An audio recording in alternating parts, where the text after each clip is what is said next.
The next compound is ammonia, nitrogen family के अंदर। इसके पहले हमने देखा डाइनाइट्रोजन गैस, अब हम देख रहे हैं ammonia as a compound. As a gas भी हम इसको कंसिडर कर सकते हैं। यहाँ पे लिक्विड अमोनिया भी बनाई जा सकती है और गैसियस अमोनिया भी बनाई जा सकती है। सीधी प्रिपरेशन की बात करते हैं तो हमारे पास सबसे पहला जो प्रोसेस आया था वो एक वोहलर नाम के साइंटिस्ट ने दिया था। वोहलर नाम का एक साइंटिस्ट लेबोरेटरी के अंदर यूरिया का एक एक्सपेरिमेंट कर रहा था। यूरिया को उन्होंने पानी में डाला, पानी के साथ यूरिया ने रिएक्शन किया और बना दिया अमोनियम कार्बोनेट। एक कंपाउंड हमें मिला जो कि बेसिकली एक सॉल्ट था। इस सॉल्ट को उन्होंने गर्म किया, जैसे ही उन्होंने इसे हीट किया तो इसके अंदर से अमोनिया गैस रिलीज होने लगी। कार्बन डाइऑक्साइड गैस लिबरेट हो गई, पूरी की पूरी रिलीज हो गई, और बचा क्या हमारे पास? केवल वाटर मॉलिक्यूल इन दी टैंक, या जिस इक्विपमेंट के अंदर वो रिएक्शन कराई जा रही थी। तो जो अमोनिया है वो बेसिकली एयर में और सॉइल में बहुत लेस परसेंटेज में प्रेजेंट होती है, बहुत कम परसेंटेज में वहाँ पर प्रेजेंट होती है।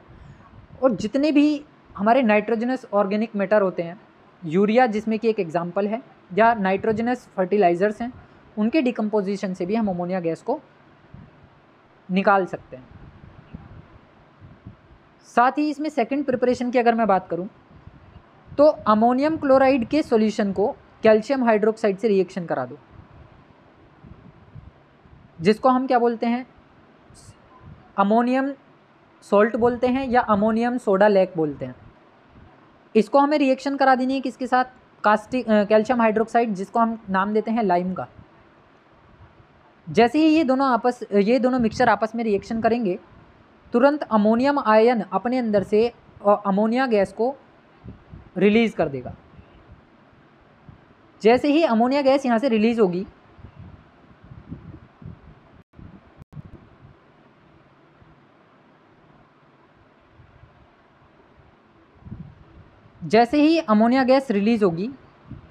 कैल्शियम क्लोराइड सेटल डाउन हो जाएगा, यानी कि एक हमें मिलेगा insoluble precipitate of calcium chloride in the water. Ammonium chloride reaction कर रहा है कैल्शियम हाइड्रोक्साइड के साथ, अमोनिया गैस का लिबरेशन है, insoluble salt of calcium chloride की प्रिपरेशन हो जाएगी। दूसरा, अगर अमोनियम सॉल्ट को हम डाल देते हैं कास्टिक सोडा के साथ, अमोनियम सॉल्ट मतलब अमोनियम सल्फेट यहाँ पर हम कंसिडर कर रहे हैं, तो बेसिकली रिएक्शन सिंपल है, Na सल्फेट को साथ में ले जाएगा Na2SO4 की फॉर्मेशन करता हुआ। अमोनियम आयन गर्म होते के साथ ही अमोनिया को लिबरेट कर देगा। बचा यहाँ से हाइड्रोजन, यहाँ से बचा ऑक्सीजन और हाइड्रोजन, तो ये कंबाइन होकर के बना देंगे वाटर मॉलिक्यूल। दोनों रिएक्शन हीटिंग पर चलेंगी, दोनों रिएक्शन एंडोथर्मिक होंगी। पहले एंडोथर्मिक प्रोसेस चलेगा और जैसे जैसे प्रोडक्ट की तरफ हम जाएंगे तो रिएक्शन एक्सोथर्मिक होनी शुरू हो जाएगी। वो बीकर, जिस बीकर में रिएक्शन हो रही होगी इन रिएक्शन मिक्सचर्स के बीच में, वो बीकर गर्म होना शुरू हो जाएगा। तो इस तरीके से हम अमोनिया गैस की प्रिपरेशन कर सकते हैं। तीसरा जो प्रोसेस हमारे पास होता है वो है हेबर प्रोसेस। बहुत कॉमन सा प्रोसेस है कि नाइट्रोजन और हाइड्रोजन का 1:3 का रेशो हमने लेना है, और जैसे ही ये कंबाइन होंगे ये हमें बना करके देंगे अमोनिया गैस। यहाँ पर जो एंथैल्पी ऑफ फॉर्मेशन है वो होती है -46.1 किलो जूल पर मोल। अभी जो एंथैल्पी ऑफ फॉर्मेशन है बेसिकली ये माइनस में रिप्रेजेंट की हुई है। इसका मतलब ये हुआ कि ये रिएक्शन में प्रोडक्ट के साथ बाहर निकलती है, यानी कि preparation of ammonia is the exothermic process. जब आप इसे रिएक्शन के साथ लिखेंगे तो ये कुछ ऐसा लिखा जाएगा, 2NH3 + 46.1 किलो जूल पर मोल। जब हम रिएक्शन के बाहर लिखते हैं तो वो पॉजिटिव की वैल्यू माइनस की हो जाती है। इससे हमें पता चलता है कि ये रिएक्शन जो है वो एक एक्सोथर्मिक प्रोसेस है। अब यहाँ से क्वेश्चन अराइज होता है कि what are the conditions in accordance to Le Chatelier principle for the formation of ammonia. बहुत इंपॉर्टेंट क्वेश्चन है एग्जाम के पॉइंट ऑफ व्यू से कि जब हम N2 + 3H2 कंबाइनली बना रहे होंगे अमोनिया तो किन किन कंडीशंस को फॉलो करना पड़ेगा, किन सर्कमस्टांसिस के अंडर ये रिएक्शन बनेगी। तो पहली कंडीशन है प्रेशर होना चाहिए आपका अबाउट 200 एटमॉस्फेरिक। दूसरी कंडीशन टेम्परेचर आपका होना चाहिए अबाउट 700 केल्विन। तीसरी कंडीशन कैटलिस्ट आपका होना चाहिए at least iron oxide with small amount of K2O and Al2O3। आप नॉर्मली यहाँ पे आयरन का और मोलिब्डेनम का भी यूज़ कर सकते हैं, लेकिन आज के टाइम में इंडस्ट्रीज़ में आयरन और मोलिब्डेनम की जगह आयरन का ऑक्साइड यूज़ किया जाता है, साथ में पोटेशियम ऑक्साइड और एल्यूमिनियम ऑक्साइड, क्योंकि ये एम्फोटेरिक इन नेचर है, बाकी ये मेटालिक ऑक्साइड्स हैं। दोनों का काम होता है रिएक्टिविटी को बढ़ाना, और एम्फोटेरिक का काम होता है कंट्रोल करना रिएक्शन की रिएक्टिविटी अगर ज़्यादा फास्ट हो जाती है तो। नेक्स्ट अगर हम चलें तो ये एक छोटा सा फ्लो चार्ट है, production of ammonia by Haber's process. Haber process में किस तरीके का कंपार्टमेंट या किस तरीके का चैम्बर यूज़ किया जाता है अमोनिया गैस को बनाने के लिए। तो बेसिकली यहाँ पर यूज़ होने वाला जो कंपार्टमेंट है उसमें एक कंप्रेशर लगा होता है, एक पंप लगा होता है, एक बॉक्स है जिसको हम कैटलिस्ट बॉक्स बोलते हैं, और एक लास्ट में हमारे पास बीकर है, या इसको हम कह सकते हैं कि ये कंटेनर है जिसके अंदर हम गैस को कंटेन करेंगे या गैस को कलेक्ट करेंगे। तो ये कलेक्टर की तरह भी काम करेगा। करना क्या है कि दो इंटरनल पाइप्स लगे हुए हैं जहाँ से हमें गैसेस को पास करना है, गैसेस को अंदर करना है। तो ट्यूयर की तरह भी ये काम करते हैं। हाइड्रोजन गैस और नाइट्रोजन गैस का 1:3 का रेशो इन पाइप्स के थ्रू आप अंदर डालेंगे। गैस मिक्स होते के साथ ही कंप्रेसर में पहुंचेगी। कंप्रेसर का काम है उसको 20 मिलियन पास्कल वैल्यू तक कंप्रेस करना। कंप्रेस होने के बाद उसको भेज दिया जाएगा कैटलिस्ट चैम्बर में। कैटलिस्ट चैम्बर में पहले से ही रखा होगा आयरन ऑक्साइड और एम्फोटेरिक एल्यूमिनियम ऑक्साइड K2O का मिक्सचर, जिसका टेम्परेचर नियर अबाउट 700 केल्विन है। कैटलिस्ट की प्रेजेंस में आते ही हाइड्रोजन और नाइट्रोजन दोनों रिएक्शन करती हैं और बना देती हैं N2+H2+ अमोनिया। बेसिकली ये रिवर्सिबल प्रोसेस होता है। रिवर्सिबल प्रोसेस क्यों बोल रहे हैं कि जितनी बार भी नाइट्रोजन और हाइड्रोजन गैसेस फॉर्म में इस कैटलिस्ट चैम्बर में पहुंचती हैं उतनी ही बार कुछ अमाउंट अनरिएक्टेड रह जाता है और कुछ अमाउंट रिएक्शन करके अमोनिया बना लेता है। तो जो चीज़ अमोनिया बनती जाएगी, जितना अमाउंट अमोनिया बनता जाएगा उसको हम कलेक्ट करते रहेंगे कलेक्टर के अंदर, और जो गैसियस फेज में नाइट्रोजन और हाइड्रोजन बची रह जाएंगी, जो अनरिएक्टेड पार्ट होगा वो वापस से कलेक्टर के थ्रू पंप से होते हुए कैटलिस्ट चैम्बर में again and again reversible cycle के साथ जाती चली जाएगी। इस तरीके से हेबर्स प्रोसेस की हेल्प से हम आसानी से अमोनिया गैस की प्रिपरेशन कर सकते हैं। प्रॉपर्टीज़ की अगर हम बात कर लें अमोनिया की प्रॉपर्टीज़ को लेकर के, तो इसमें सबसे पहली प्रॉपर्टी हमारे पास आती है कि अमोनिया जो है वो एक कलरलेस गैस है और इसके पास एक पंजेंट ऑडर होता है, पंजेंट स्मेल होती है, बहुत तीखी स्मेल पाई जाती है अमोनिया की। अगर हम इसके फ्रीजिंग पॉइंट की या बॉइलिंग पॉइंट की बात करते हैं तो ये 198.4 डिग्री केल्विन टेम्परेचर पर फ्रीज होती है और 239.7 केल्विन टेम्परेचर पर ये बॉयल होती है। तो इसका फ्रीजिंग टेम्परेचर, इसका बॉइलिंग टेम्परेचर याद रखना है, एग्जामिनेशन में पूछे जाते हैं। सॉलिड स्टेट में और लिक्विड स्टेट दोनों में ये पाई जाएगी। सॉलिड अमोनिया भी पाई जाती है और लिक्विड अमोनिया भी पाई जाती है। जब ये सॉलिड स्टेट पर या लिक्विड स्टेट पर मिलेगी तो इसके मॉलिक्यूल्स के बीच में हाइड्रोजन बॉन्डिंग होती है। कल भी बताया था कि इलेक्ट्रोनेगेटिव एलिमेंट और हाइड्रोजन के बीच जब बॉन्डिंग की बात की जाएगी, जिसमें कि नाइट्रोजन, ऑक्सीजन या फ्लोरीन हो,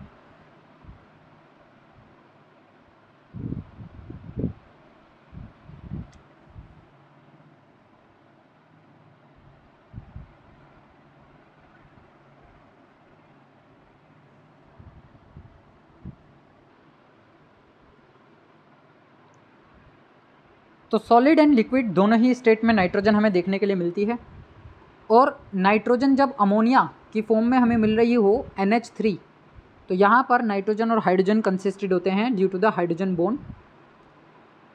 इन case of water and that accounts for its higher melting and boiling point that expected on the basis of its molecular mass. ये हाइड्रोजन बॉन्डिंग इसके बॉइलिंग पॉइंट और मेल्टिंग पॉइंट को क्या बनाती है, higher बनाती है, ज़्यादा बनाती है। इसका मॉलिकुलर मास के अलावा दूसरा फैक्टर है इसके बॉइलिंग पॉइंट और मेल्टिंग पॉइंट को इंक्रीज करने का, that is hydrogen bonding between the nitrogen and hydrogen atom. अगर हम बात करें स्ट्रक्चर को लेकर के, तो स्ट्रक्चर ऑफ अमोनिया कुछ हमें ऐसी दिखाई देती है, पिरामिडल स्ट्रक्चर हम इसको बोल देते हैं क्योंकि पिरामिड की तरह ये स्ट्रक्चर तैयार होती है।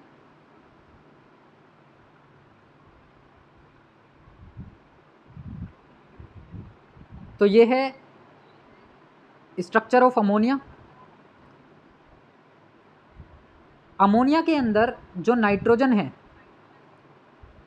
वो बेसिकली सेंटर पर बैठा होगा, नाइट्रोजन के साथ 3 हाइड्रोजन कनेक्टेड होंगे और एक लोन पेयर एग्जिस्ट करेगा नाइट्रोजन का, जो रिएक्शन में पार्टिसिपेशन नहीं देता। अब अगर हम इसकी बॉन्ड लेंथ की बात करते हैं, नाइट्रोजन हाइड्रोजन बॉन्ड लेंथ की, वो बॉन्ड लेंथ है 101.7 पिकोमीटर की, और जो बॉन्ड एंगल है अमोनिया मॉलिक्यूल में वो है 107.8 डिग्री, जो कि CH4 के बॉन्ड एंगल से थोड़ा सा कम हो जाता है due to the presence of the lone pair of electron. Lone pair bond pair को इतना ज़्यादा रिपेल कर देते हैं कि वो बॉन्ड एंगल थोड़ा सा स्लाइटली डिक्रीज हो जाएगा 109.24 डिग्री मिनट से कितना आ जाएगा 107.8 डिग्री आ जाएगा।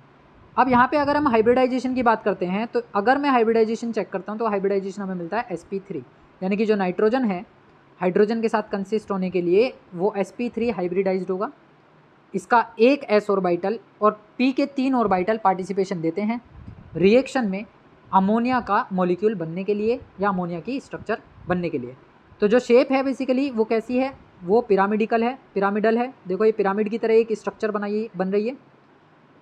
तो इसकी जो स्ट्रक्चर होगी वो पिरामिडल होगी और जो ज्योमेट्री होगी वो टेट्राहेड्रल होगी। ये बात हमें याद रखनी है। स्ट्रक्चर की बात करेंगे तो वो पिरामिडल होगी और अगर ज्योमेट्री की बात करेंगे तो वो कैसी हो जाएगी, टेट्राहेड्रल। इस तरीके से इसके क्वेश्चन एग्जाम में पूछे जाते हैं जो हमें याद रखने हैं।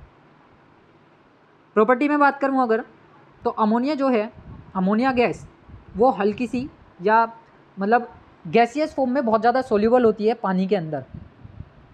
अमोनिया को अगर गैसियस फॉर्म में पानी के अंदर डाला जाए तो वो अपना एक एक्वस सॉल्यूशन बनाती है जो कि कैसा होता है, वीक बेस का सॉल्यूशन होता है, वीकली बेस सॉल्यूशन होता है। अमोनिया पानी में जाते के साथ ही अमोनियम आयन को और हाइड्रोक्साइड आयन को जनरेट करती है।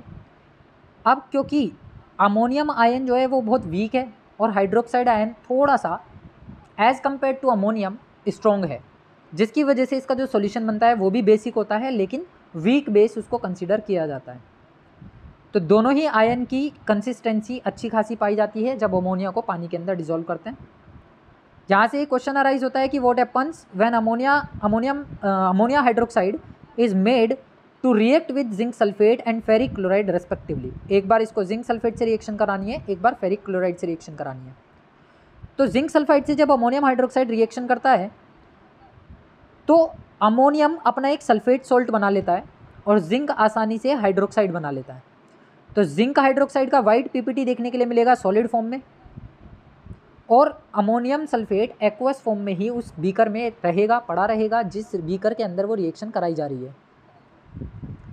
सिमिलरली अगर हम FeCl3 की रिएक्शन कराते हैं अमोनियम हाइड्रोक्साइड के साथ तो ये जो आयरन है वो ऑक्सीडाइज हो जाता है इसके ऑक्सीजन से, और जैसे ही ये ऑक्सीडाइज होगा तो ये बना देगा ब्राउन पीपीटी ऑफ Fe2O3.XH2O, जिसको हम बोलते हैं रस्ट।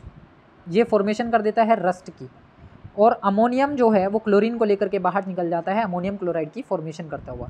क्वेश्चन इंपॉर्टेंट है एग्जाम के पॉइंट ऑफ व्यू से।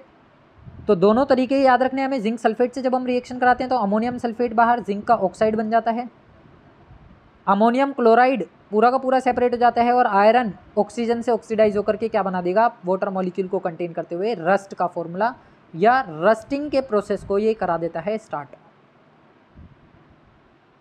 नेक्स्ट क्वेश्चन यहाँ से अराइज होता है कि how are the metal ions like copper 2 positive, silver positive detected using ammonia. ये केमिकल टेस्ट की तरह यूज किया जाता है क्वेश्चन को। तो बेसिकली कॉपर आयन और सिल्वर आयन की हम बात कर रहे हैं।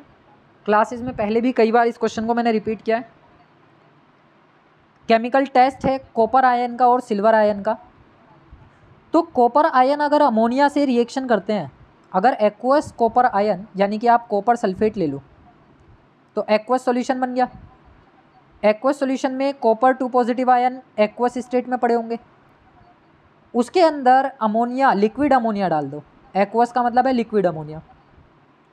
अगर डीप ब्लू कलर आता है तो वो कन्फर्मेशन देगा कॉपर 2 पॉजिटिव आयन की, और ये डीप ब्लू कलर मिलता है हमें कॉपर के और अमोनिया जो बनी है यहाँ पे, अमोनिया एज अ लाइगेंड जो काम कर रही है, इन दोनों के एक कॉम्प्लेक्स फॉर्मेशन से क्या बनती है यहाँ पे, कॉम्प्लेक्स बनती हैं। तो अगर डीप ब्लू कलर हमें मिलेगा तो वो कन्फर्मेशन देगा हमें कॉपर 2 पॉजिटिव आयन का। सिल्वर के लिए हम टेस्ट करते हैं कि जो सिल्वर आयन है एक्वस स्टेट में वो हो सकता है AgSO4 से आया हो, Ag2SO4 से आया हो, किसी भी कंपाउंड से वो आ सकता है। तो एक्वस स्टेट में सिल्वर हमने लिया, उसके ऊपर सिल्वर आयन पास आउट किए।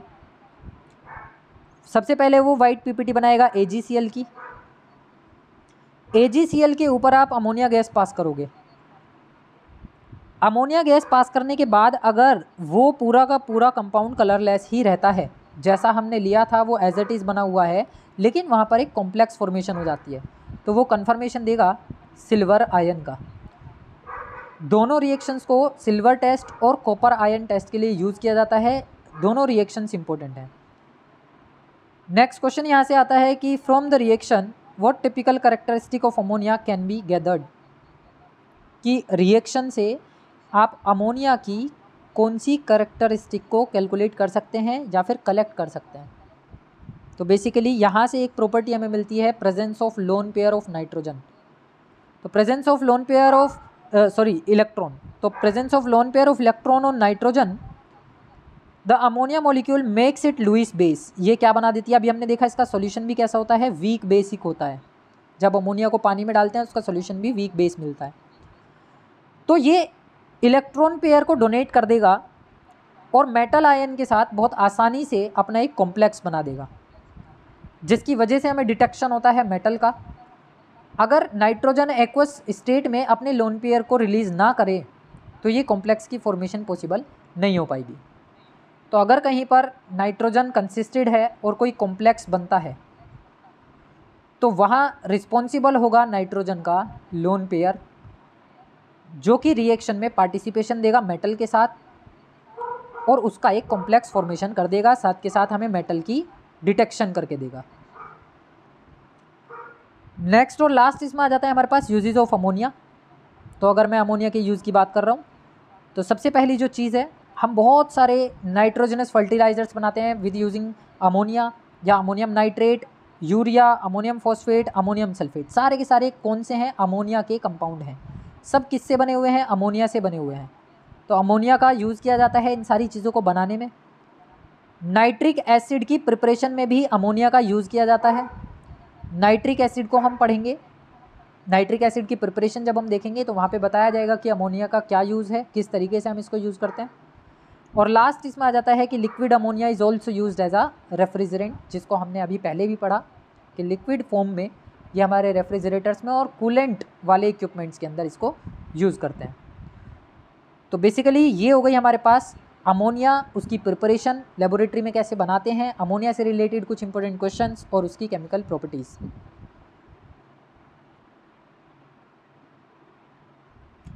अब यहाँ से दो क्वेश्चन और अराइज होते हैं। नंबर वन जो हमारे पास है वो है why does ammonia acts as a Lewis base, ammonia Lewis base की तरह कैसे काम करेगा।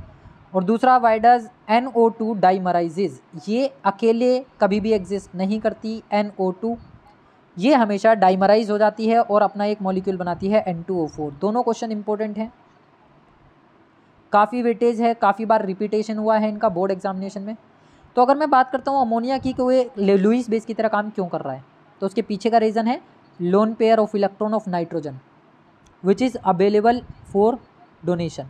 जैसे ही तुम इसको पानी में डालते हो तो ये अपने लोन पेयर को क्या कर देता है, डोनेट कर देता है, जिसकी वजह से इसका जो सॉल्यूशन बनता है वो क्या होगा, बेसिक होगा।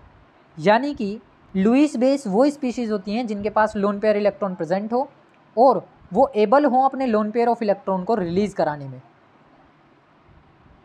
या डोनेट करने में। नेक्स्ट क्वेश्चन ये आ गया कि व्हाई डज NO2 डाइमराइजेज, ये मोनोमराइज फॉर्म में नहीं मिलता, डाइमराइज फॉर्म में मिलता है। तो इसके पीछे का रीज़न है odd number of valence shells का पाया जाना या वैलेंस इलेक्ट्रॉन्स का पाया जाना। जिन स्पीशीज़ के पास ओड इलेक्ट्रॉन्स होंगे, ओड इलेक्ट्रॉन्स मतलब 1, 3, 5, 7 ऐसे इलेक्ट्रॉन्स पाए जाएंगे जिन कंपाउंड्स में, वो कभी भी अकेले एग्जिस्ट नहीं कर सकते। यानी कि जैसे अगर मैं लोन पेयर में से एक इलेक्ट्रॉन निकाल लूँ तो इसका मतलब है वो एक ओड इलेक्ट्रॉन स्पीशी बन जाएगा, और ओड इलेक्ट्रॉन स्पीशी को एग्जिस्ट करने के लिए अपने साथ एक और मॉलिक्यूल को कंबाइन कराना पड़ता है। स्टेबल होने के लिए उसे 2 इलेक्ट्रॉन की ज़रूरत पड़ेगी, जिसकी वजह से ये जो NO2 है ये डाइमराइज हो जाता है और बना लेता है N2O4 का मॉलिक्यूल। जैसे ही ये NO2 से N2O4 में कन्वर्ट होगा तुरंत ही ये इवन नंबर ऑफ इलेक्ट्रॉन्स को कंटेन करेगा। तो यहाँ पर इसके पास इवन इलेक्ट्रॉन्स होते हैं और NO2 फॉर्म में इसके पास ओड इलेक्ट्रॉन्स पाए जाते हैं। अभी टोटल ओड इलेक्ट्रॉन्स की मैं कैसे बात कर रहा हूँ, तो नाइट्रोजन के पास 7 इलेक्ट्रॉन है, ऑक्सीजन के पास 8 इलेक्ट्रॉन है। नाइट्रोजन के साथ ऑक्सीजन के टोटल 8 × 2 टोटल हो गया 16 × 7 23, 23 इलेक्ट्रॉन्स जब ये NO2 की फॉर्म में है। अब क्योंकि ये ओड इलेक्ट्रॉन्स को कंसिस्ट कर रहा है इसकी वजह से ये स्टेबल नहीं रह पाता, तो इसको स्टेबल होने के लिए अपने ही जैसे एक और मॉलिक्यूल को अपने साथ कंसिस्ट कराना पड़ता है, जिसकी वजह से ये जो ओड इलेक्ट्रॉन से कन्वर्ट हो जाते हैं किसमें, इवन नंबर ऑफ इलेक्ट्रॉन्स में, दैट इज़ 46। तो टोटल नंबर ऑफ इलेक्ट्रॉन्स की मैंने बात करी है यहाँ पे, लेकिन हम हमेशा क्या देखते हैं, केवल वैलेंस इलेक्ट्रॉन्स देखते हैं जो आउटर मोस्ट शेल के इलेक्ट्रॉन्स होते हैं। तो इस तरीके से हम पता लगाएंगे किसी भी कंपाउंड का कि वो डाइमराइज फॉर्म में क्यों पाया जाता है और मोनोमराइज फॉर्म में क्यों नहीं पाया जाता। इसके साथ यहाँ पे अमोनिया हो जाती है ख़त्म। अमोनिया से रिलेटेड जो इंपॉर्टेंट क्वेश्चंस थे वो यहाँ पर हमने किए हैं डिस्कस। इसके आगे का काम देखेंगे हम नेक्स्ट क्लास में, नेक्स्ट वीडियो में।